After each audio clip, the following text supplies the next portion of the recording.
Hi friends, ഞാൻ രശ്മി സ്റ്റാദിഷ്. എല്ലാവർക്കും Rashmi speech എന്ന പുതിയ യൂട്യൂബ് ചാനലിലേക്ക് ഹാർദവമായ സ്വാഗതം. കൂട്ടുകാർക്ക് ഏവർക്കും സുഖം തന്നെയാണെന്ന് വിശ്വസിക്കുന്നു.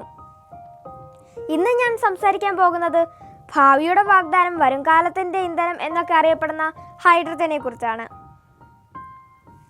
ഹൈഡ്രജൻ എങ്ങനെയാണ് ഭാവിയുടെ വാഗ്ദാനമാകുന്നതെന്ന് ഈ വീഡിയോയിൽ ഞാൻ വിശദമായി പറയുന്നുണ്ട്.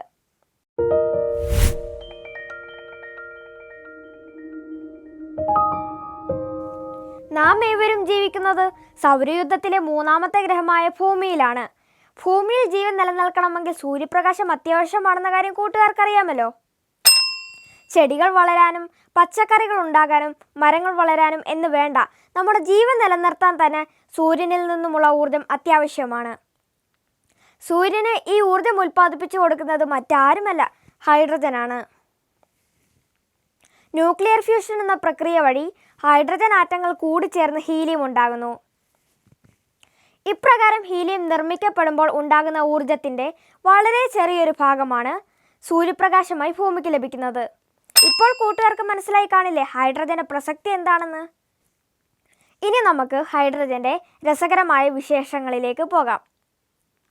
ആവർത്തന പട്ടികയിലെ ഒന്നാമനായ ഹൈഡ്രജൻ വാതക രൂപത്തിലാണ് കാണപ്പെടുന്നത്. ആൻഡൺ ലവോസിയെ എന്ന ഫ്രഞ്ച് ശാസ്ത്രജ്ഞനാണ് ഹൈഡ്രജന് ഈ പേര് നൽകിയത്. ഹൈഡ്രജന് നിറവും മണവും ഇല്ല, പെട്ടെന്ന് കത്തിപ്പിടിക്കുന്ന വാതകം, സൂര്യനിൽ ഏറ്റവും കൂടുതൽ കാണപ്പെടുന്ന മൂലകം. ഈ പ്രപഞ്ചത്തിൽ തന്നെ ഏറ്റവും കൂടുതൽ കാണപ്പെടുന്ന മൂലകമാണ് ഹൈഡ്രജൻ. ഹൈഡ്രജൻ എന്നാൽ ജലം ഉണ്ടാക്കുന്നവൻ എന്നാണ് അർത്ഥം. ഹൈഡ്രോ, ജീനസ് എന്നീ രണ്ട് ഗ്രീക്ക് വാക്കുകൾ ചേർന്നാണ് ഹൈഡ്രജൻ ഉണ്ടായത്. ഹൈഡ്രജനും ഓക്സിജനും ചേരുമ്പോൾ ജലമുണ്ടാകുന്നു. വാഹനങ്ങളിൽ ഹൈഡ്രജൻ ഇന്ധനമായി ഉപയോഗിക്കാൻ കഴിയും. ഇങ്ങനെ ഇന്ധനമായി ഉപയോഗിക്കുമ്പോൾ കാർബൺ പുറത്തു തള്ളുന്നില്ല എന്നുള്ളത് ഹൈഡ്രജനെ പ്രകൃതി സൗഹാർദ്ദ ഇന്ധനമാക്കി മാറ്റുന്നു. ഇനി നമുക്ക് ഹൈഡ്രജന്റെ ഉപയോഗങ്ങൾ എന്തെല്ലാമാണെന്ന് നോക്കാം.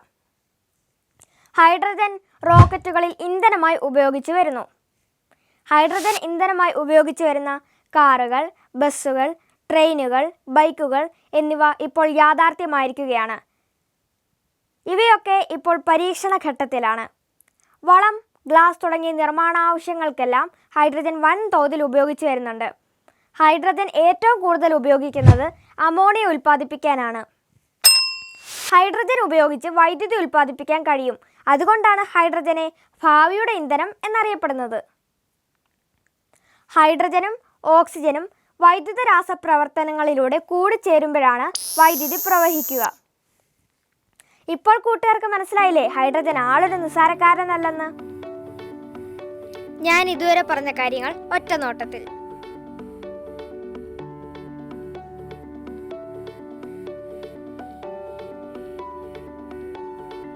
ആവർത്തന പട്ടികയിലെ ഒന്നാമനായ ഹൈഡ്രജൻ വാതക രൂപത്തിലാണ് കാണപ്പെടുന്നത്. ആൻഡൺ ലവോസിയെ എന്ന ഫ്രഞ്ച് ശാസ്ത്രജ്ഞനാണ് ഹൈഡ്രജന് ഈ പേര് നൽകിയത്. സൂര്യനിൽ ഏറ്റവും കൂടുതലുള്ള മൂലകമാണ് ഹൈഡ്രജൻ. ഈ പ്രപഞ്ചത്തിൽ തന്നെ ഏറ്റവും കൂടുതലുള്ള മൂലകമാണ് ഹൈഡ്രജൻ. വളരെ പെട്ടെന്ന് തീ പിടിക്കുന്ന വാതകമാണിത്.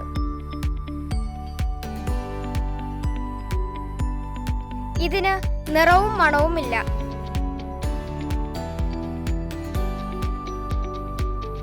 ഹൈഡ്രോ, ജീനസ് എന്നീ ഗ്രീക്ക് വാക്കുകളിൽ നിന്നാണ് ഹൈഡ്രജന് ആ പേര് കിട്ടിയത്. ജലം സൃഷ്ടിക്കുന്നവൻ എന്നാണ് ഈ വാക്കിനർത്ഥം. വാഹനങ്ങളിൽ ഹൈഡ്രജൻ ഇന്ധനമായി ഉപയോഗിക്കാൻ കഴിയും. ഇങ്ങനെ ഇന്ധനമായി ഉപയോഗിക്കുമ്പോൾ കാർബൺ പുറന്തള്ളുന്നില്ല എന്നുള്ളത് ഹൈഡ്രജനെ പ്രകൃതി സൗഹാർദ്ദ ഇന്ധനമാക്കി മാറ്റുന്നു. ഹൈഡ്രജനും ഓക്സിജനും ചേർന്ന് ജലം ഉണ്ടാവുന്നു.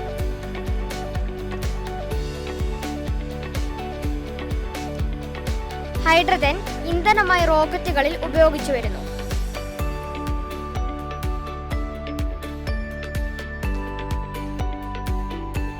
ഹൈഡ്രജൻ ഇന്ധനമായിട്ടുള്ള വാഹനങ്ങൾ ഇന്ന് യാഥാർത്ഥ്യമായിരിക്കുന്നു.